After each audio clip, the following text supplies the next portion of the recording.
Muy buenos días a todos y a todas. Les damos las gracias por su gentil espera.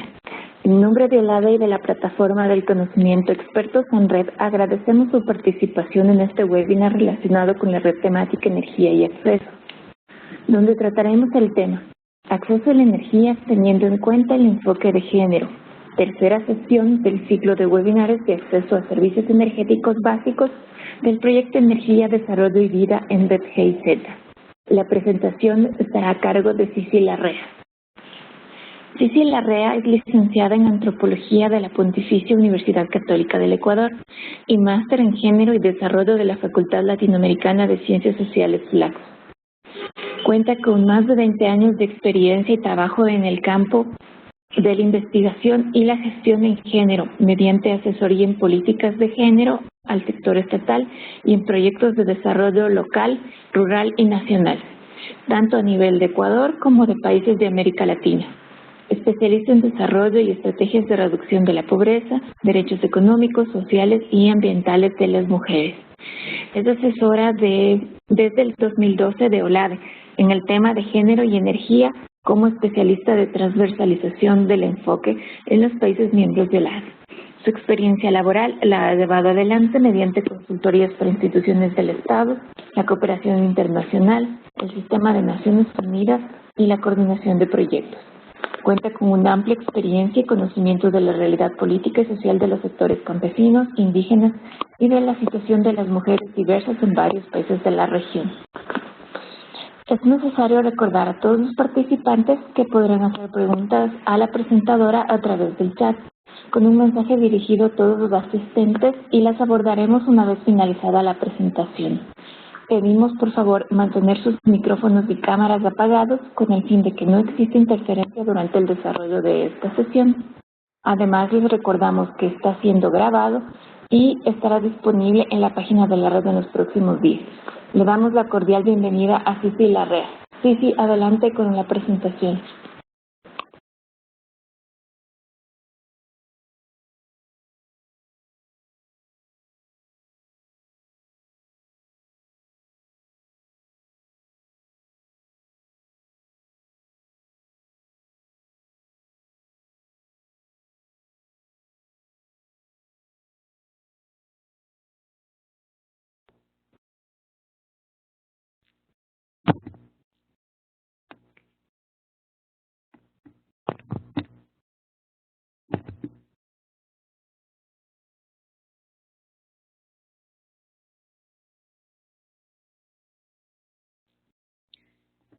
Buenos días con todos y con todas. Quiero saber si es que se me escucha correctamente. Sí, se te escucha muy bien. Adelante. Muy bien, muchísimas gracias. Vamos a comenzar. Bueno, en primer lugar, agradecer a este proceso de colaboración conjunta, ¿no? Que estamos trabajando con el proyecto ENDED. Hemos hecho algunas colaboraciones ya con algunos proyectos de GIZ en varios países. Para nosotros, en el tema de género, ha sido un aliado la GIZ, una aliada, pues la GIZ en todo este proceso ya desde algunos años. En el caso de este proyecto con Perú, vamos a tener una colaboración que empieza para mí empieza con este proceso del webinar y vamos a continuar con algunas cosas más en país. Vamos a trabajar algunas cosas muy interesantes en el caso de Perú, que bueno, poco a poco se irán socializando también dentro de la red que nosotros tenemos de expertos en red, ¿no? Y también de la página web y de todo el proceso que tenemos como LADE en el tema de género. En esta oportunidad, un poco la charla va dirigida hacia que podamos entender cuál es la relación, ¿no es cierto? Porque nosotros cuando hablamos del acceso a la energía tenemos que hablar también desde el enfoque de género, tenemos que tener esa consideración, ¿no es cierto?, de los enfoques y en este caso del enfoque de género. Un pequeño recordatorio, ¿no es cierto?, quisiera hacerles en este momento. Para las personas que no conocen de dónde surge este proceso en el caso de OLADE, nosotros como institución intergubernamental estamos trabajando el tema del enfoque de género, promoviendo el enfoque de género, ¿no es cierto?, en los países que son miembros de OLADE desde el 2012, como dice nuestra nuestra lámina, ¿no? Es un proceso apoyado por la cooperación canadiense y está enmarcado en un proyecto, en un programa, si es que se quiere, ¿no es cierto?, que tiene a su interior varios proyectos. El programa grande se llama Acceso a la Energía Sostenible para la región de América Latina y el Caribe, y el subproyecto o el proyecto en específico de género le hemos considerado como el desarrollo de la equidad de género en la toma de decisiones en el sector energético. Si partimos de la toma de decisiones, estamos haciendo cambios verdaderos y es lo que nosotros considerábamos como importante. A partir de esto, del 2012, de mayo del 2012, era necesario establecer una estrategia de género, así se lo realizó. Y como parte de este proceso de la estrategia se realizaron algunas cosas que eran importantes, digamos, como una especie de línea base, tener nuestra línea base, porque no sabíamos qué es lo que estaba pasando a nivel de los países, ¿no es cierto?, en el tema de género y energía. Nuevamente, cuando digo de los países, fundamentalmente para nosotros es el sector gubernamental, ¿no?, que es nuestra contraparte natural, ¿no?, por nuestra condición, ¿no es cierto?, de organismo intergubernamental. Entonces se realizaron dos acciones específicas. La primera fue una encuesta. Esto les cuento brevemente, únicamente para que tengamos un contexto regional de qué es lo que está pasando. Se hizo una encuesta al personal, ¿no?, dirigido a los ministerios o a las entidades del Estado de Energía, para saber qué tenían en el tema de género, ¿no? Si es que tenían conocimientos de género, si es que hay personal con conocimientos de género, si habían programas o proyectos, o si es que también todo el tema de la distribución de personal, ¿no? Cuánto del personal está, ¿no es cierto?, formado en el tema, o cuál es el porcentaje del personal femenino y masculino que está en la administración, en el tema administrativo y en el tema de decisión, ¿sí? Entonces, de los 27 países que son miembros de OLADE nos respondieron 13, que son los que ustedes tienen aquí, ¿no? 5 países dijeron tener una política o una estrategia de género, que son los que ustedes pueden ver también en la pantalla: Guyana, Jamaica, Uruguay, Nicaragua, México. Con 3 de esos países hemos trabajado también fuertemente, con especialmente Uruguay, Nicaragua y México. Guyana y Jamaica van a empezar su trabajo de fortalecimiento de los procesos de género en el sector energético a partir de justamente el mes de marzo. 5 países decían tener iniciativas, lo cual tiene sentido, ¿no? Si es que tenían algún tipo, estos 5 países anteriores tenían algún tipo de estrategias de género, pues también la estaban, digamos, haciéndose efectivo en proyectos, ¿no?, o iniciativas. Y 3 países decían concretamente tener personal formado en género, que eran Uruguay, Nicaragua y México, y siguen siendo 3 de nuestros principales países. Ahora ya no son solamente esos 3, ¿no? Un segundito, por favor. Puse en pausa, creo.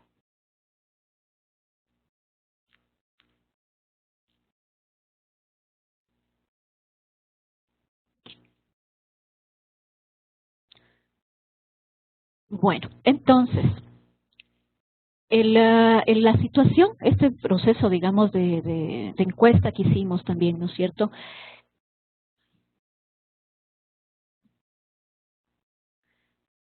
Ok, entonces, este proceso de encuesta, ¿no es cierto?, y de línea base también nos llevó a hacer un mapeo de qué es lo que existía en el sector, ¿no es cierto? Si es que existían manuales o existían algún tipo de proyectos sistematizados o existían algún tipo de herramientas ya que se estaban usando en la región. Entonces, ahí en todo este proceso, en las cosas que encontramos, en lo que estaba escrito, porque hay muchas cosas que se hacen pero no se escriben, no se sistematizan, ¿no es cierto?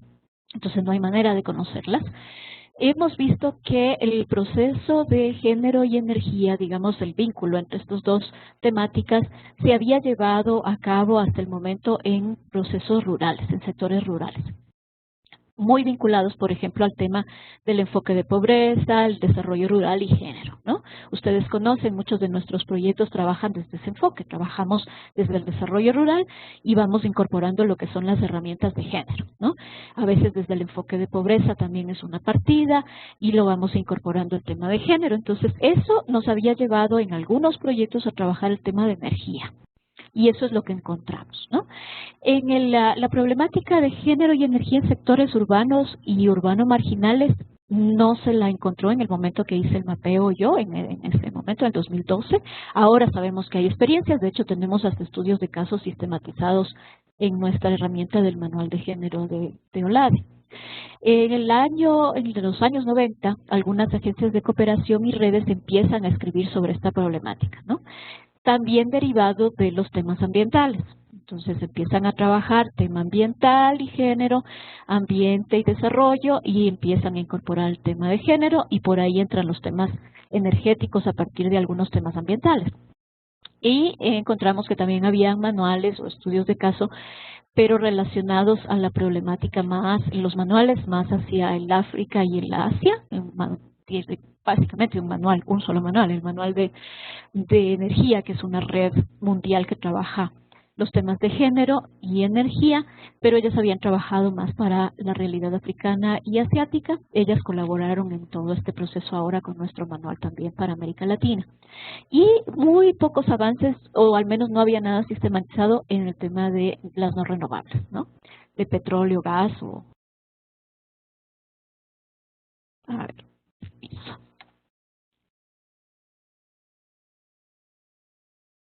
Voy a pasar un momentito.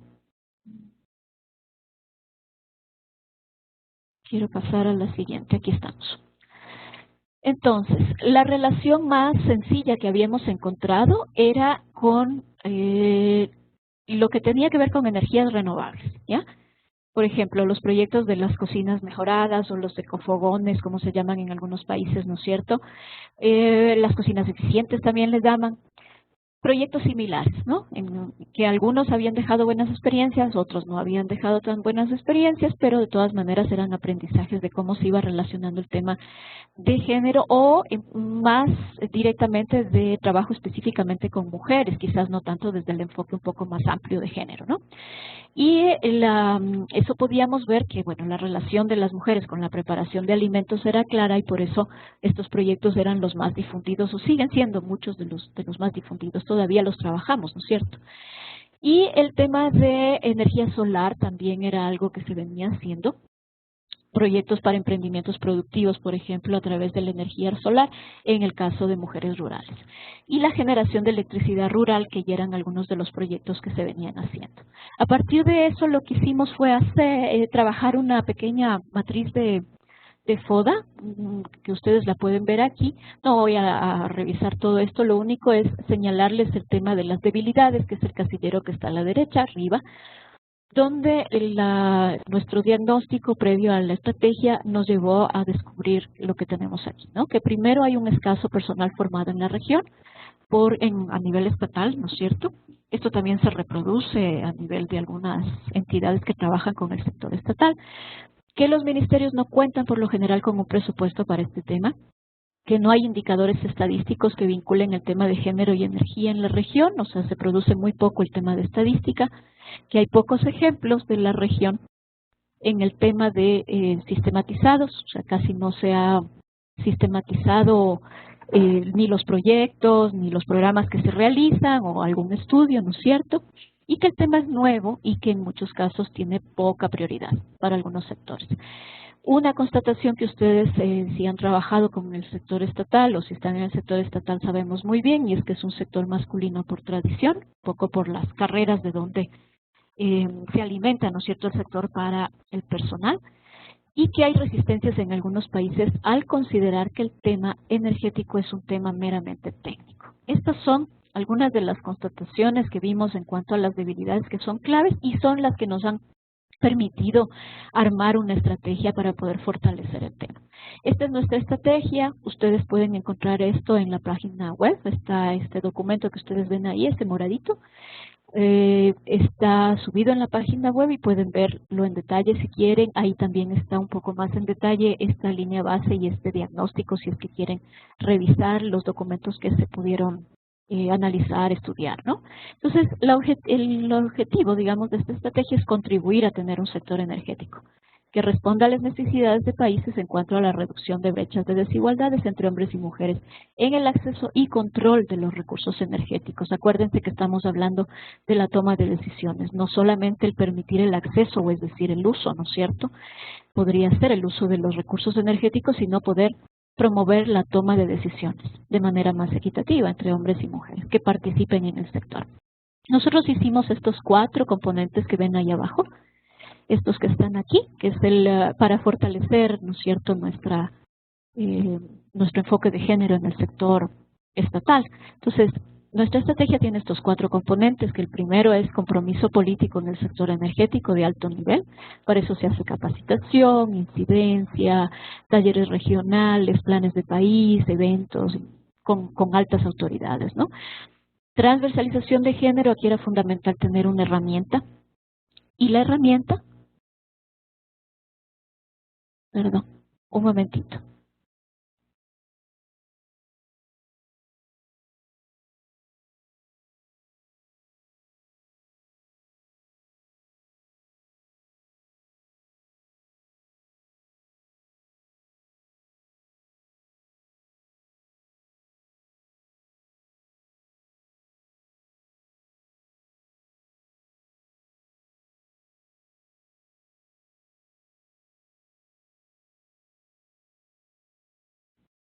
Ya. Entonces, como les decía, en la estrategia de género nosotros tenemos 4 componentes, que es el compromiso político en el sector energético, que tiene que ver con la capacitación, la incidencia en los espacios de alto nivel, ¿no es cierto?, la capacitación o sensibilización del personal, ¿no es cierto?, del personal técnico, pero específicamente en este componente nos interesa muchísimo lo que es la formación o sensibilización de alto nivel, ¿no? Si no logramos un compromiso de alto nivel, no podemos tener, digamos, la posibilidad de ir incorporando estos temas nuevos, ¿no?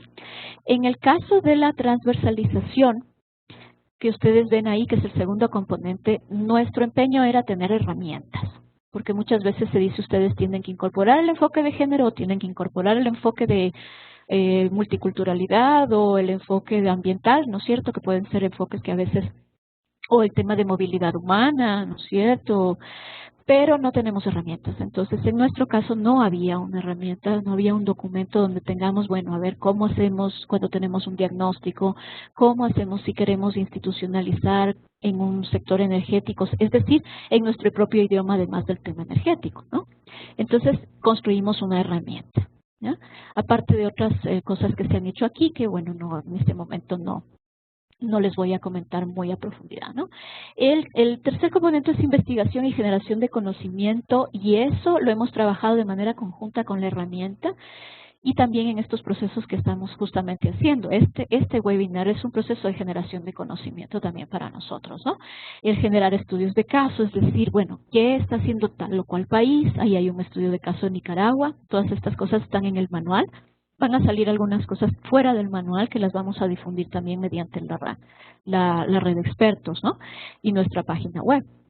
Hay estudios de caso a nivel gubernamental, el caso de Nicaragua, el caso de Uruguay, y también de sociedad civil y de proyectos. Ahí ustedes van a tener en el manual estudios de caso de Guatemala, de El Salvador, etcétera. También hacemos esto de los cursos formales. Ya hemos tenido 3 ciclos de cursos CAPEF con 2 ciclos bastante fuertes y un ciclo específico que se trabajó también para un proyecto de GIZ de Centroamérica para funcionarias de ministerios o de sectores específicos, como en el caso de ustedes de ciertos proyectos. Y las alianzas estratégicas es nuestro cuarto componente. Eso en una convicción de que no podemos hacerlo en solitario ni debemos hacerlo en solitario, ¿no? Aquí se necesitan alianzas. ¿Cómo se relaciona el tema de género-energía? Ahora sí, para entrar un poquito más a la relación de cómo lo estamos trabajando. Aquí todos los comentarios, las preguntas son bienvenidas. Esto es basado en el análisis de la realidad de los proyectos, de cómo nosotros los vemos que podría funcionar y cómo nos ha funcionado hasta ahora manejar este tema, ¿no? Inclusive con las altas autoridades. En primer lugar, partimos nosotros desde la premisa de que la energía, como sabemos, ¿no es cierto?, es un componente esencial de nuestra vida diaria para la movilización física, motriz, preparación de alimentos, manufactura, etcétera. Ustedes tienen en el manual de género una definición, varias definiciones de energía muy, muy útiles. Pero en síntesis, desde ahí partimos, ¿no es cierto? El asunto es que, si vemos el segundo casillero, el tipo y cantidad de energía que usamos depende de la actividad o trabajo que estemos realizando en un momento determinado, ¿no es cierto? No siempre hacemos lo mismo, no todo el tiempo hacemos lo mismo, no siempre necesitamos la misma cantidad de energía, depende de lo que hagamos, ¿no es cierto? Entonces, ¿quién hace qué cosa? Es la pregunta clave aquí. Nosotros nos preguntamos siempre, ¿quién hace qué? Si es que nosotros preguntamos quién hace qué, ¿no? Permítame, quiero ver aquí un momentito. Ay, perdón, vamos para acá. ¿Quién hace qué? Nosotros vemos que las mujeres son las principales usuarias de la energía, ¿sí? ¿Por qué? Porque por su relación, ¿no es cierto?, del quién está haciendo qué, las tareas. Si vamos a ver todas las tareas diarias, las tareas reproductivas, las tareas productivas, ¿no es cierto? Todo lo que hacemos en este sentido de aquí, la producción de alimentos, la comercialización de las cosas, ¿no es cierto? Tanto hombres como mujeres estamos relacionados en estas tareas. Sin embargo, las tareas domésticas no remuneradas, que son las que por lo general hacemos en el espacio doméstico, el cuidado incluso, ¿no? Todo lo que le llamamos las tareas del cuidado, la economía del cuidado que le llaman las economistas feministas también. Todo eso, por lo general, por cómo está dividida el trabajo a nivel, ¿no es cierto?, de la sociedad, todavía, esa famosa división sexual del trabajo, que dice que hombres y mujeres hacen ciertas cosas y nuestras sociedades todavía fundamentalmente están en manos de mujeres. Entonces son ellas quienes necesitan, ¿no? En el caso de mujeres, si vemos que ellas son usuarias de manera diferente, ¿no es cierto?, de la energía, a diferencia de los hombres, si es que están dentro del hogar o fuera del hogar, pues nuestras soluciones energéticas tienen que ser diferentes. ¿Ya? No podemos pensar que las soluciones energéticas son generales o son neutrales, porque se aplican a las personas y las personas hacen diferentes cosas. Nuevamente, ojo, esto, ¿quién hace qué cosa? Entonces, esas soluciones energéticas tienen que ser, en cuanto a tecnología, capacitación, a conocimiento y a financiamiento, tienen que tener consideraciones de género. Por ejemplo, el financiamiento no puede ser igual para una obra energética si es que fundamentalmente en esas familias tenemos jefatura o mayormente jefatura femenina. Es decir, que no a la cabeza del hogar, sino digamos que fundamentalmente los ingresos de ese hogar dependen de las mujeres. Entonces, podrían tener mayores condiciones de pobreza, quizás por las dificultades que las mujeres tienen a veces para acceder a la educación, porque no les permiten sus roles, porque a veces la sociedad les impide que puedan desarrollarse de manera adecuada en el estudio, en la capacitación, etcétera. Entonces, quizás esos hogares merecerían algún tipo de consideración desde la lectura de género en el tema de financiamiento. Lo propio el tema de capacitación o tecnologías, tienen que ser tecnologías apropiadas. Entonces, aplicando el enfoque de género, nosotros podemos identificar en el sector energético las condiciones de desigualdad. Esto es lo fundamental. ¿En qué? En el acceso y el control. ¿Qué quiero decir con acceso y en control? Porque no vamos a poder entrar profundamente, ¿no es cierto?, a eso en la clase de ahora, tenemos muy poquito tiempo, pero bueno, el tema de, si nosotros decimos acceso es todo lo que nosotros usamos y lo que controlamos, o sea, la posibilidad de controlar, es decir, decidir sobre una obra energética, por ejemplo. Decidir sobre un proyecto de los paneles solares, por ejemplo. Me invento, ¿no? Entonces, si es que las personas que están formando parte de esta comunidad o los beneficiarios y beneficiarias no pueden tomar decisiones sobre, por ejemplo, la colocación, el lugar de la colocación de los sistemas, la forma, ¿no es cierto?, de los sistemas, la forma de financiamiento, las condiciones de financiamiento, etcétera, no están pudiendo, no pueden participar en el tema de las decisiones y por lo tanto no tienen control. Quizás tengan acceso al uso una vez que estén instaladas, pero no tienen el control, ¿no? Entonces, eso son consideraciones que tenemos que tener en cuenta. Nosotros analizamos con el enfoque de género las condiciones de desigualdad. ¿Qué grupo es el que está en mayores condiciones de desigualdad? Y no decimos desiguales, que son desiguales, decimos condiciones de desigualdad, que es diferente, porque estamos hablando de personas que son sujetos de derechos. ¿Sí? Acuérdense, siempre estamos hablando de sujetos de derechos, ya sean hombres, mujeres, niños, niñas, personas de la tercera edad, etcétera. Lo que sí hablamos en este análisis es que en un momento determinado existen condiciones de desigualdad mayores para un grupo o para otro. Pueden ser las mujeres, pueden ser los niños, las niñas, pueden ser los jóvenes hombres o los jóvenes o los jóvenes o las jóvenes, ¿no es cierto?, mujeres, podría ser, dependiendo del análisis de la población, y por eso es tan importante hacer bien estos análisis, ¿no? Entonces, lo que sucede por lo general es que en el caso de las mujeres han estado ausentes de esto, del sector de decisión, porque el tema de energía se consideraba un tema técnico, por un lado, y por otro lado neutral al género. Entonces, tema técnico en el cual muchas veces, bueno, la población no tenía mucho que ver ahí, más allá de considerarse como beneficiaria o ser considerada como beneficiaria, y el tema neutral a género, porque se decía, no, esto solo es un tema de postes, de alambres, de cables, de paneles, etcétera, donde tiene que ver ahí hombres y mujeres, ¿no? Permítanme, paso a la siguiente.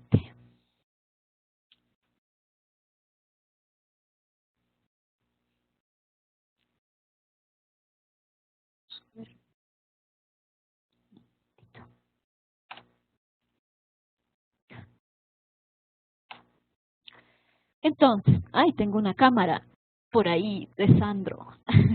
Lo estoy viendo a Sandro. Bueno, si apagamos las cámaras para que no se nos cargue el sistema, ¿sí? Bueno, entonces, otra de las vinculaciones básicas que hacemos nosotros es el tema de la pobreza energética. ¿Sí? Ustedes saben que pobreza energética es uno de los conceptos que se manejan muchísimo cuando hablamos de energía, ¿no es cierto? Esa es una de las consideraciones que tomamos. Entonces, cuando decimos pobreza energética estamos hablando de la disponibilidad de energía, y esta disponibilidad de energía varía dentro de los países y entre ellos, ¿no? Esa escasez de energía afecta a mujeres y hombres de manera diferente, ¿no? El impacto de esa escasez, de la escasez energética, depende de los usos diferentes que cada género le dé a la energía en sus vidas diarias. Si yo no tengo apropiada luz, no tengo, ¿no es cierto?, disponibilidad, acceso a la luz eléctrica dentro de mi casa, a la electricidad, a la luz eléctrica, pues las tareas que hago dentro del hogar, si yo soy ama de casa, por ejemplo, y estoy dentro del hogar, o si es que yo tengo mi taller, mi actividad productiva, qué sé yo, dentro del hogar, pues eso se ve afectado. Esa escasez energética se afecta a los roles que yo tengo como hombre y como mujer, a las actividades que yo desarrollo. Nuevamente, el quién hace qué cosa, ¿no? Ahí es importante para saber quién es el que se ve más afectado por la escasez energética o por la escasez de cualquier recurso energético, ¿sí? La Agencia Internacional de Energía, la AIE, define la pobreza energética como, y este concepto es muy interesante para nosotros, para el tema de género, como la incapacidad de cocinar con combustibles de cocción modernos y la ausencia de un mínimo esencial de iluminación eléctrica para leer o para otras actividades productivas y del hogar al ponerse el sol. Muchísimas de estas actividades que tienen que ver con esta definición, ¿no es cierto?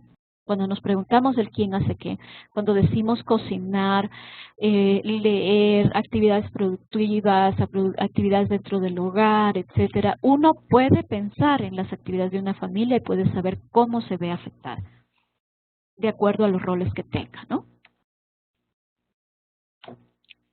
No logro pasar las diapositivas de manera rápida. Ok.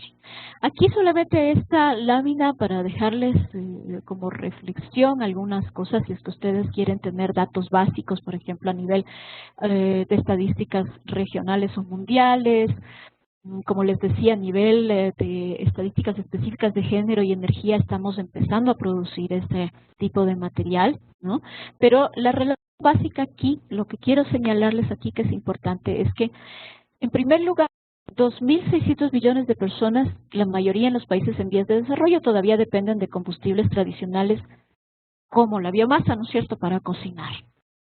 1.300 millones de personas viven sin energía eléctrica, porque no está disponible o porque no pueden tener acceso, ¿no? Porque no pueden estar conectados a red. En América Latina y el Caribe, alrededor de 68 millones de personas utilizan biomasa y otros combustibles tradicionales para cocinar. De ahí que sea tan importante para nosotros y los países cuando elaboran sus censos, por ejemplo, el censo de leña, todo ese tipo de encuestas que son básicas, ¿no es cierto? Y que tienen muchísimo que ver con el tema ambiental, que tiene que ver muchísimo que ver con la política nacional, con la política pública, que tiene que ver con las actividades que también hacemos las organizaciones que trabajamos con el sector estatal, ¿no? Y en el caso de electricidad, 24 millones de personas carecen de acceso a electricidad, ¿no? Entonces, cuando nosotros vemos esto de aquí abajo que dice la pobreza energética se ve impactada por las brechas de género, vamos pensando cómo se encadenan todos estos conceptos y cómo se encadenan estas estadísticas, ¿no es cierto? Cuando hablamos de pobreza, nosotros sabemos que se estima que el 70% de los aproximadamente 1.300 millones de personas que viven en pobreza son mujeres. Entonces sabemos que es una estadística importante. Sabemos, ¿no es cierto?, que además muchas de ellas habitan en hogares de jefatura femenina y en zonas rurales. Entonces sabemos que cuando trabajamos con proyectos en zonas rurales nos vamos a enfrentar a una realidad de jefatura femenina muy fuerte en las zonas donde vamos a trabajar.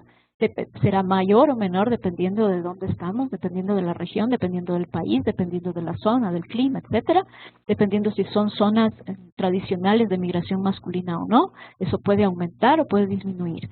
Pero sabemos que hay un 70% de esa población en pobreza que son mujeres, que han vivido en condiciones de pobreza por una serie de razones, ¿no? Eso tiene que ver con un segundo concepto que nosotros relacionamos también para energía, que tiene que ver con la pobreza de tiempo. Hay una pobreza de tiempo. Se sabe en términos generales, ¿no es cierto?, por las estadísticas regionales que tenemos y las encuestas de uso del tiempo que tenemos en la mayoría de los países. Todos nuestros países tienen, yo creo que son muy poquitos los países que no han hecho un esfuerzo de encuesta o de mapeo o muestreo o una muestra, digamos, aunque sea aleatoria, ¿no es cierto?, con el tema de encuesta de uso del tiempo, ¿no? Sabemos que las mujeres rurales, por ejemplo, necesitan 18 horas al día para cumplir con todas sus tareas encomendadas socialmente, entre las productivas, las reproductivas, etcétera, comunitarias también, ¿no? Y mientras que los hombres 12 a nivel rural. En las zonas urbanas las mujeres tienen que trabajar 15 horas al día, mientras los hombres destinan 10 horas a sus tareas diarias. Entonces estamos hablando de una pobreza del tiempo. En síntesis, la provisión de energía no es género neutral, ¿no? ¿Por qué? Porque la energía es utilizada de varias maneras diferentes y responde a necesidades distintas por roles. No todos hacemos lo mismo, no todos tenemos las mismas tareas. Ustedes saben que quienes hemos trabajado los temas de desarrollo rural hemos hecho años, ¿no es cierto? Y ese debe ser el caso de ustedes también. Todo el tema de los diagnósticos rurales, los diagnósticos participativos, con enfoques de género en muchos casos, ¿no es cierto?, cuando están bien hechos, ¿no es cierto?, con enfoque de género. Entonces, ahí podemos ver que hay diferentes roles y actividades. Entonces, la energía tampoco sale de esa realidad. No es que estamos hablando solamente de postes, de cables, de paneles, etcétera. Esas son soluciones energéticas que se aplican a las necesidades de una población. Y esa población son hombres y mujeres, con roles definidos. ¿Ok? Entonces, nuestras soluciones energéticas pueden ayudar a empoderar a las mujeres. Si es que los grupos más en desventaja o en posiciones de desventaja son las mujeres. Entonces les puede permitir ser más productivas, ser más independientes, o por ejemplo vamos a imaginar que en nuestro diagnóstico hemos descubierto que son los grupos de los jóvenes, por ejemplo, ¿no? Hombres y mujeres que están en condición de desventaja, que no tienen empleo, que no tienen acceso a educación de buena calidad, que no tienen electricidad, por ejemplo, para poder estudiar en sus casas, ni tener un centro donde puedan estudiar o conectar a un tema de internet, qué sé yo. Entonces esas soluciones energéticas pueden ayudar a empoderarlas, ¿no? A ser más productivos, ser más independientes y trabajar todo el tema de derechos inclusive, ¿no? La forma en la cual se distribuye y se consume la energía puede ayudar o puede eliminar, ¿no? Puede eliminar o ensanchar las brechas de género en cuanto a salud, educación, bienestar y actividades productivas. Cuando nosotros no tomamos en cuenta los enfoques de género, podríamos estar contribuyendo a aumentar las desigualdades, ¿sí? Porque hacemos una obra que supuestamente va a favorecer a todo el mundo, pero no nos damos cuenta de dónde están las relaciones de poder, no sabemos si solamente estamos beneficiando al grupo poderoso comunitario, qué sé yo, ¿no? Por poner ejemplos que suelen suceder en el área, en las áreas de los proyectos donde trabajamos. Y a nivel estatal también podría ser el momento en el que no tomamos en consideración estos enfoques, pues no estamos respondiendo a las políticas nacionales, a los compromisos internacionales que tienen los países o a los planes de igualdad que tienen nuestros países, ¿no? Los planes de igualdad de género. Entonces, el enfoque de género puede contribuir a reducir la pobreza, a aumentar la eficiencia de un proyecto, ¿sí? El enfoque de género utiliza herramientas que detectan posibles barreras para la implementación o identifican beneficios adicionales. Aquí, por ponerles solamente un caso muy concretito, que tiene que ver con todo el tema de las cocinas, ¿no? Los proyectos, solamente por contarles muy brevemente, en varios de estos proyectos no se hacía enfoque de género, se decía que, bueno, como están trabajando con cocinas y es un tema que tiene que ver con la preparación de alimentos, que por lo general lo hacen las mujeres, ya estaban incorporando enfoque de género. Pero nunca hicieron diagnósticos, nunca supieron qué cocinan, cómo preparan los alimentos, qué tipo, incluso análisis culturales, ¿no? Entonces, cuando llegaron con los modelos de las cocinas, las mujeres decidieron no usarlos. Y obviamente hubo todo un proceso bastante tedioso porque no se podía cobrar no se podían cobrar ¿cómo se dice? Los financiamientos, ¿no es cierto? Los créditos. Entonces, si eso no se podía hacer, ¿no? Entonces, el proyecto fracasaba. Entonces, por lo general, son proyectos que se dieron cuenta después que tenían que incorporar el enfoque de género. ¿Por qué las mujeres no utilizaban? Porque los modelos estaban hechos sin consultarlas a ellas y no respondían a sus necesidades. O sea, prácticamente no podían utilizar para el tipo de ollas que ellas utilizaban o el tipo de preparación de alimentos que ellas utilizaban, ¿no? Por ejemplo, no podían preparar sus tortillas, en el caso de los proyectos centroamericanos, no tenían espacios donde hacerlo, que normalmente sí hacen con sus fogones. Entonces, si no aplicamos enfoque de género, no detectamos esas cosas, esas barreras, ¿no? Para la implementación de un proyecto. Entonces, vamos a ver, les invito a que vean únicamente aquí en la tercera línea, ¿no? Cuando las mujeres tienen menos acceso que los hombres a la propiedad de la tierra, ¿sí? Esa es una dificultad estructural, ¿no es cierto? Los créditos, servicios de extensión, servicios de capacitación, son cosas que normalmente no van a llegar tan directamente a ellas o a los grupos que podrían estar en mayor desventaja. Nuevamente les hago la invitación a que veamos de manera amplia. Podrían ser los jóvenes, por ejemplo, en esa comunidad o en esa zona o en ese barrio o en esa zona donde vamos a trabajar, ¿no? Por lo general, son grupos que tienen menos acceso a los recursos productivos. Aquí el ejemplo es la tierra, podría ser otro tipo de recursos, ¿no es cierto? Los créditos, siempre se ha visto que hay grupos los cuales no pueden acceder de manera tan fácil. En el caso de las mujeres, si no tienen propiedades, no pueden acceder a créditos y son cosas que a nivel de las políticas nacionales tienen que hacerse cambios para que esas cosas puedan suceder, ¿no? Entonces, estamos hablando de los cambios que se tienen que hacer a nivel del acceso, ¿no? Entonces, ¿por qué el tema de género y energía? Pues nuevamente porque tenemos intervenciones con efectos diferentes en hombres y mujeres. Porque algunas tecnologías pueden ayudar a las mujeres y otras pueden tener efectos negativos o alguno de los grupos. Podrían aumentar la carga de trabajo, por ejemplo, ¿no? Y si estamos viendo que tienen 18 horas que trabajar, ¿no es cierto?, a nivel rural y 15 a nivel urbano o urbano marginal, pues el aumentar la carga no está bien con nuestras experiencias, ¿no es cierto? Entonces tenemos que ver de qué manera lo hacemos, de qué forma lo hacemos de manera, digamos, más adecuado, ¿no? Porque tenemos compromisos internacionales, específicos, hay tratados internacionales, hay derechos reconocidos, todos nuestros países son signatarios de la CEDAW, ¿no es cierto?, de la Convención para la Eliminación de la Discriminación, de todas las formas de discriminación hacia las mujeres, ¿no es cierto?, hay compromisos, hay normativas nacionales, todos nuestros países tienen planes nacionales para la igualdad de género, tienen un plan nacional o una agenda, no importa cómo se llame, pero hay un instrumento nacional, siempre hay un instrumento nacional, ¿no? Entonces, tenemos que promoverlo también. ¿Qué acciones específicas se recomiendan? A mí me gusta recomendar estas 3 como cosas claves. Primero, hacer una capacitación técnica. En este caso, si hacemos el diagnóstico y decimos, bueno, son las mujeres que han estado, ¿no es cierto?, ausentes de este proceso de decisión, entonces, pues hagamos capacitación técnica específica, ¿no? O sea, vamos a poner paneles solares, vamos a enseñar cómo se manejan las baterías, qué sé yo, una serie dependiendo del proyecto que tengamos, ¿no? La capacitación técnica tiene que llegar también a las mujeres.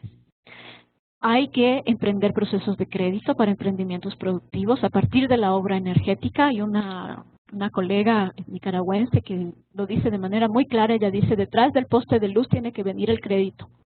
Así tal cual, ¿no? O sea, detrás de lo que viene el poste de luz tiene que venir el cheque para el crédito, ¿no? ¿Por qué? Porque a partir de ahí se generan emprendimientos productivos y son la generación de ingresos para los sectores que han estado en mayores condiciones de pobreza.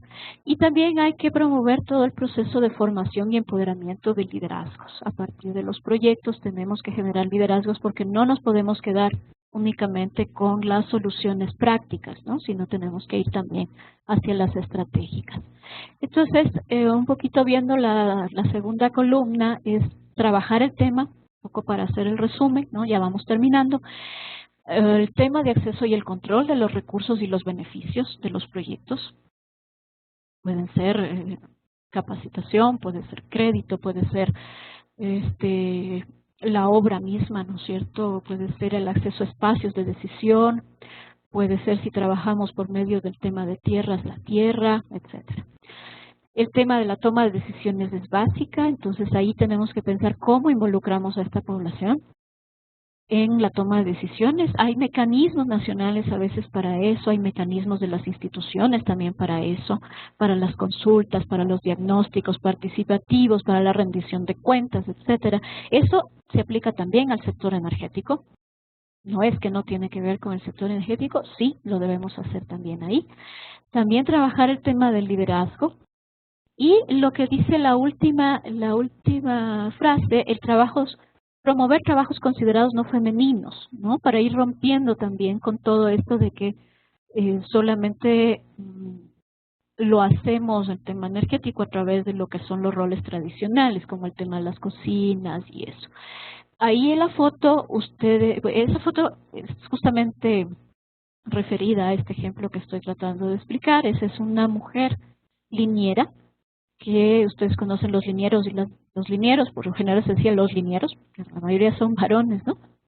Están encargados de hacer todo el tema del mantenimiento, la instalación de los postes, eso es en electricidad, eso es el tema de energía eléctrica. Y esta es una mujer joven que es una liniera, es nicaragüense y es parte de un programa de promoción de empleo a las mujeres. ¿Cuáles son los requisitos para incorporar género, ¿no es cierto?, en política pública energética, proyectos o instituciones? Primero tenemos que ir trabajando el tema de estadísticas desagregadas por sexo, es muy importante ir registrando eso en nuestros proyectos. En los proyectos siempre nos están diciendo, ¿no es cierto?, indicadores, pues los indicadores hay que desagregarlos por sexo. La mayoría, los que se puedan, hay algunos que no se pueden o no se deben, no tiene sentido hacerlos, ¿no es cierto? Pero en la mayoría que tengan que ver con la población beneficiaria, pues hay que hacerlo. La legislación sobre igualdad de género es una base para nosotros siempre, como les digo, en todos nuestros países siempre hay un plan nacional de igualdad, alguna cosa, entonces eso hay que tomarlo en cuenta para ver en dónde nos estamos alineando. Seamos Estado, más razón si somos Estado, tenemos que estar alineados a todos estos instrumentos nacionales, pero también cuando estamos en las ONGs o en la cooperación. Ustedes conocen muy bien que nuestros proyectos tienen que estar alineados, ¿no es cierto?, a la política nacional. Tenemos compromisos internacionales, eso es un requisito, tenemos que ir tomando en cuenta eso. Ahora tenemos incluso los objetivos también, los nuevos, ¿no? Los que reemplazan, los de desarrollo sostenible, los que van reemplazando. Antes teníamos los del milenio, bueno, como quiera que sea, pero siempre estamos considerando el enfoque de género en todos esos compromisos internacionales.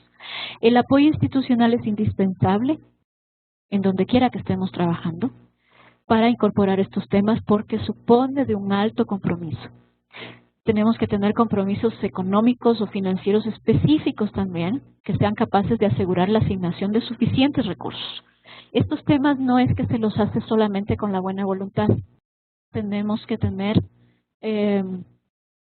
dinero, tenemos que tener. El compromiso político también se hace efectivo a través de del dinero, de los recursos económicos, ¿no? Tenemos que trabajar en sensibilización y capacitación del talento humano. Hay que formar al personal, un poco lo que estamos haciendo todo el tiempo a través de webinars, de cursos, de talleres específicos, viendo las herramientas, discutiendo los proyectos, analizando qué es lo que se puede hacer y qué no, ¿verdad? Y la acción afirmativa. También tenemos que hacer acción afirmativa, que es en algunos casos ver, en resumen, en muy concretito, qué es la acción afirmativa, es ver qué sector o qué grupo está en situación de mayor vulnerabilidad y decidir hacer alguna acción específica para que mejore su posición de desventaja. Y esas acciones afirmativas no deberían ser permanentes, ustedes saben eso, sino momentáneas, ¿no? Si quieren ver todo más en detalle de eso, también la lámina que están viendo ahora de las herramientas de género, les invito a que vean el manual. Nosotros tenemos en el manual todas estas herramientas, todas para hacer auditoría de género, evaluación de proyectos, todo enfocado en el sector energético. ¿Ya? Esto solamente un poco por decirles los avances de la región. Hemos trabajado bastante con varios de los países. Muchos de ellos tienen comisiones de género, por ejemplo, lo que ustedes ven ahí, que es Haití, a la izquierda, arriba. Eso es Haití, que ha trabajado, tiene una comisión de género formada de varias instituciones, no solamente el Ministerio de Energía, no solamente la Secretaría de Energía. Abajo es República Dominicana. Hay ministerios que han decidido incluir una institución, digamos un área, ¿no? Una dirección, un área de género dentro del sector energético, que para nosotros también ha sido algo que no se buscaba, digamos, expresamente, pero que se está apoyando con asistencia técnica y capacitación, ¿no? Son procesos de institucionalización que los países deciden ir avanzando. Eso es, esta era la última lámina, un poco para que veamos las alianzas. Ahí también está la GIZ, PNUD, ONU Mujeres, UICN y esta red que se llama Energía. Con eso terminamos. Muchísimas gracias. Muchas gracias, Cici.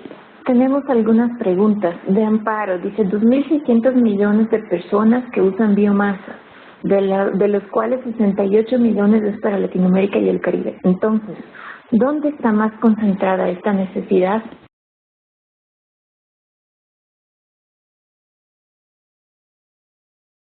Ya, un poco de los estudios que tenemos, las necesidades más grandes están en América Central. O sea, lo que es, digamos, estoy hablando de la región latinoamericana y del Caribe. Tenemos grandes problemas en todo el tema del uso de la biomasa en Centroamérica, de lo que sabemos. Por eso también hay los planes de energía, los planes estratégicos energéticos regionales en Centroamérica enfatizan muchísimo el tema de la racionalización de la leña, los planes de manejo de leña, todo el tema ambiental para las especies, etcétera. Hay muchísimo problema ahí. También hay problemas graves en ese sentido en países como, bueno, del Caribe, Haití, ¿no? Jamaica en menor grado, pero sí de lo que te puedo mencionar. Si es que necesitan más datos sobre eso, les podemos pasar los datos de los especialistas nuestros, de nuestros expertos de OLADE que manejan el tema de biomasa, ¿no? Sí. Una pregunta del doctor Melio Sáenz. La información recogida en sus encuestas tiene su origen en la percepción que los individuos y las colectividades tienen sobre una situación de su población, o también recogen información cuantitativa. ¿Y qué metodología utilizan para procesar esta información? A ver, la información que yo les decía de las encuestas, la encuesta inicial es una encuesta gubernamental que hizo directamente OLADE con un formulario de encuesta muy pequeño para los países. Eso se hizo para los, en el caso si era Ministerio de Energía, Secretaría de Energía, no bajó eso a población. Eso fue a nivel digamos, institucional, ¿no? Para ver lo que les decía antes, si es que el personal, si es que había personal formado en género, si tenían proyectos en género, iniciativas, si es que hay personal capacitado y cómo está la distribución entre el personal administrativo y el personal de toma de decisiones entre hombres y mujeres. No estaba hablando yo de encuestas, las primeras encuestas a nivel de personal o de comunidad. Las otras estadísticas que yo les puse ahí, ustedes pueden ver más en detalle en el librito este de la estrategia de género de OLADE, pueden ver las fuentes, varias son las estadísticas de pobreza, la de encuesta de uso del tiempo, la de pobreza del tiempo, las de biomasa, las de escasez de electricidad, las personas que no tienen acceso a electricidad, etcétera. Todo eso son estadísticas regionales, algunas son de OLADE, otras son de la Agencia Internacional de la Energía, otras son del PNUD, otras son de ONU Mujeres, etcétera, ¿no? Entonces, si quieren ver fuentes, yo aquí no podía entrar demasiado en detalle, pero las fuentes y todos digamos, esos documentos están citados en la encuesta digamos, en la estrategia de género de OLADE, ¿no? Que pueden ver el documento. Este documento está en español y también está en inglés si alguien lo necesita. Gracias, Cici. Otra pregunta. ¿Cuál es la estrategia que utilizan para facilitar la participación de las mujeres en los procesos de toma de decisiones? A ver, a nivel estatal, nosotros como lo que trabajamos es en la asesoría, ¿no es cierto?, al sector estatal. Entonces, ustedes imagínense cuando estamos trabajando con Ministerio de Energía, Secretaría de Energía, etcétera, ¿no? Lo que primero hacemos es sensibilizar en esto, que lo que estamos haciendo ahora, pero explicando, ¿no es cierto?, por qué la relación de género y energía, por qué los sectores que han estado en mayores condiciones de vulnerabilidad, han estado ausentes, ¿no es cierto?, de la toma de decisiones. Y ahí lo importante es como crear, ¿no es cierto?, un espacio a nivel institucional, ver por un lado el nivel institucional y ver por otro lado lo que es la acción hacia afuera, lo que hace el Estado hacia afuera con la sociedad, ¿no es cierto? Lo primero institucional, a nivel interno, es que todos estos procesos empiezan a crear como un nivel de conciencia. Entonces empieza a haber mayor participación de las propias mujeres que están, las técnicas, por ejemplo, las mujeres técnicas que están dentro de los sectores gubernamentales y empiezan a participar más, en algunos casos se organizan, en otros casos empiezan a promover que se institucionalice y se cree, por ejemplo, estas unidades de género al interno. Entonces empiezan a participar en la toma de decisiones. O se empiezan a hablar de estos temas, porque en algunos países hay, a pesar de que son poquitas, ¿no?, pero sí existían mujeres en cargos de decisión altos. Entonces, esas mujeres empiezan a tomar conciencia de lo que es el tema de género también y empiezan a promover el tema también. Muchos hombres también empiezan a promover el tema, entonces se crea una conciencia de género, ¿no? En el caso de la política hacia afuera, lo que hacemos nosotros para promover que se tome en cuenta la toma de decisiones de la población y todo eso, es a través de las herramientas, básicamente, ¿no? Porque nosotros no podemos llegar directamente a los proyectos, pero sí formar al personal, ¿no? Que tengan conocimiento de cómo hacer un buen diagnóstico, que tengan su herramienta, que si es que tienen un proyecto, están diseñando un diagnóstico, pues revisar el diagnóstico que esté realmente considerando el enfoque de género, etcétera, ¿no? Entonces, esta es como la forma, ¿no? Este es un proceso despacito, ¿no? O sea, va despacito y uno tiene que ir convenciendo a unos, a otros. Lo importante es que cada vez como que somos más, ¿no? Y somos más hombres y mujeres que estamos promoviendo este tema.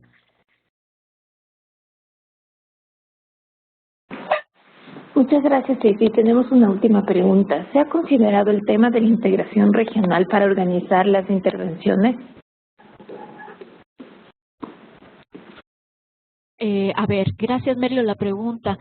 Nosotros sí, justo el tema regional o subregional lo hemos manejado un poquito entre subregional al principio, por ejemplo a nivel de Centroamérica, haciendo eventos subregionales, promoviendo la capacitación, ¿no es cierto? En principio empezamos con una persona, por ejemplo, de cada ministerio que son parte de los, digamos, de los países que son miembros de OLADE, empezar a sensibilizarles, capacitarles y a partir de ahí empezaron y diseñar planes, ¿no? Tenemos varios países que ya tienen diseñados sus planes de país y tratamos de hacer también como una identificación de puntos o retos regionales, ¿no?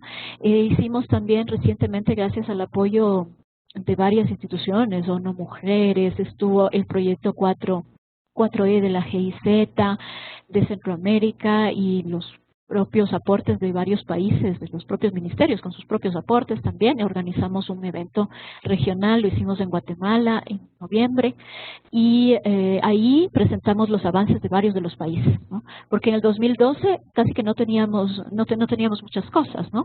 O teníamos muy poquitito los países que estaban haciendo cosas aisladas, pero no sabían, algunos ni siquiera sabían que estaban haciendo el tema del enfoque de género, no lo habían reflexionado bien, qué sé yo. Entonces ya se presentaron experiencias, pero sí es un tema que hay que promoverlo, por eso también creemos en este sistema de la red, ¿no? De la red de expertos, porque es una manera que nos permite socializar, intercambiar experiencias y de maneras más económicas también, ¿no?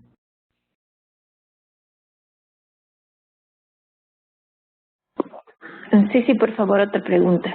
¿Se ha medido el impacto de estas intervenciones en las comunidades? A ver, nosotros directamente no, porque como digo, nosotros hacemos la asistencia técnica y promovemos eh, que las instituciones lo hagan, ¿no? Algunas están centradas en hacer primero la parte institucional interna, es decir, de crear sus unidades, otras están empeñadas en ir incorporando en sus proyectos. Entonces ahí hemos hecho mucho esfuerzo y énfasis en que vayan registrando esas experiencias, que vayan registrando el impacto, que sistematicen, que en algunos casos, por ejemplo, hay un proyecto de Uruguay, un proyecto sobre el tema de desechos, inclusive de desechos industriales, el cual le trabajamos muy cercanamente, le hicimos asesoría para incluir el enfoque de género desde el inicio del proyecto. Este es un proyecto de desechos industriales, incluso nucleares, tiene que ver con crédito, tiene que ver con una serie de cosas bien interesantes en donde la idea es que también con la incorporación de los indicadores de género se pueda medir el impacto, porque para medir impacto necesitamos tener procesos de largo alcance. Entonces, a través de los proyectos que se van asesorando y que los países van incorporando, yo creo que hay que hacer un seguimiento para ver cómo ese impacto se puede ver, ¿no? O sea, ya con los números, ¿no? Hay otro proceso que les quiero contar muy rapidito, discúlpeme, es el tema de los indicadores. Estamos trabajando con México, con la CENER de México, la Secretaría de Energía de México, y con el INEGI, que es el Instituto de Estadísticas de México. Entonces, estamos trabajando de manera conjunta con OLADE para generar una serie de indicadores. Vamos a procesar qué es lo que tiene a nivel de estadísticas nacionales México sobre el tema de energía y género, y a partir de eso vamos a producir una serie de indicadores. Ya nuestro primer, digamos, es un primer intento a nivel regional de cuáles son los indicadores importantes para el tema de género, de género y energía, que se puedan después de alguna manera ir midiendo también a nivel de proyectos, porque podríamos tener indicadores de proyectos en algunas de estas iniciativas de los países que tienen, que les comento. Pero en el caso de lo de México sería lo primero a nivel nacional, de estadísticas nacionales. La idea es que puedan contribuir también a los balances energéticos. Este es un reto muy grande, ¿no? Estamos empezando ahora en marzo y bueno, durante el año les comunicaremos los avances. Sí, tenemos otra pregunta. ¿Cómo afecta el incremento de la línea de pobreza internacional dada por el Banco Mundial al enfoque de género?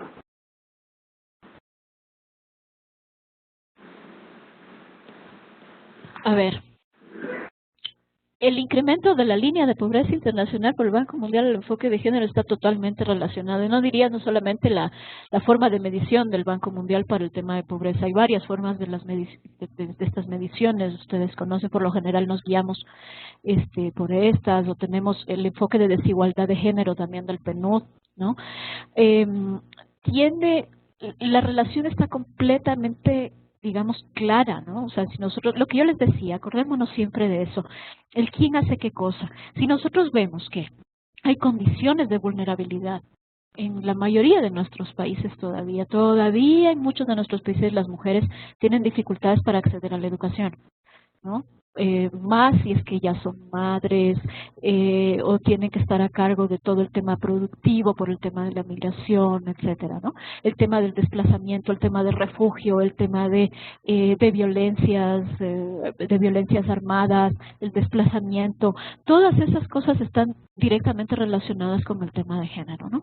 Y si va aumentando, nosotros sabemos que va a aumentar el porcentaje de pobreza en mujeres. O sea, ese 70% de mujeres que de ese total, ¿no es cierto?, que son pobres, que se consideran pobres de acuerdo a las mediciones tradicionales, pues sabemos que va a aumentar, ¿no? Entonces, ahí con más razón, por eso es que yo decía, las estrategias tienen que ser muy claras, ¿no? Tenemos que ir hacia, todas estas estrategias de reducción de pobreza tienen que ir muy claras en el sentido de que si tenemos que hacer acción afirmativa para beneficiar en tema de crédito, en tema de mayor capacitación, mayor tecnología, mayor acceso a la toma de decisiones de los sectores que están ausentes, pues hay que hacerlo, ¿no?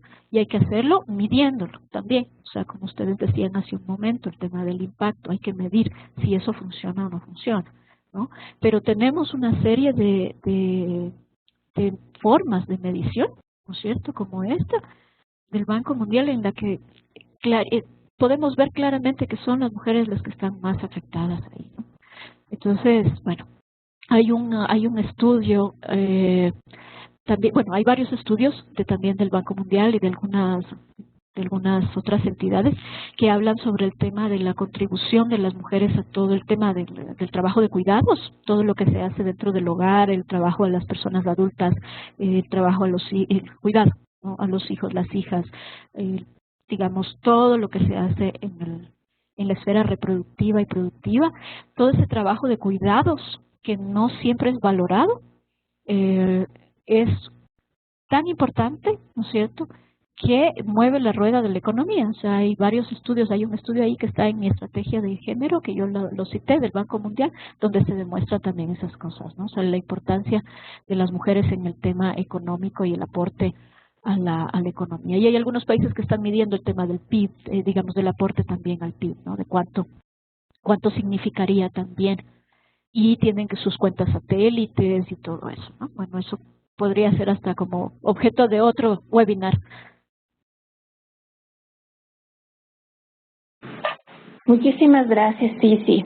Daríamos por terminada la sesión de hoy e invitamos a todos y a todas a la siguiente, donde se tratará alianzas y estrategias para lograr el acceso a la energía. Los esperamos a todos el próximo día lunes. Muchas gracias por su participación.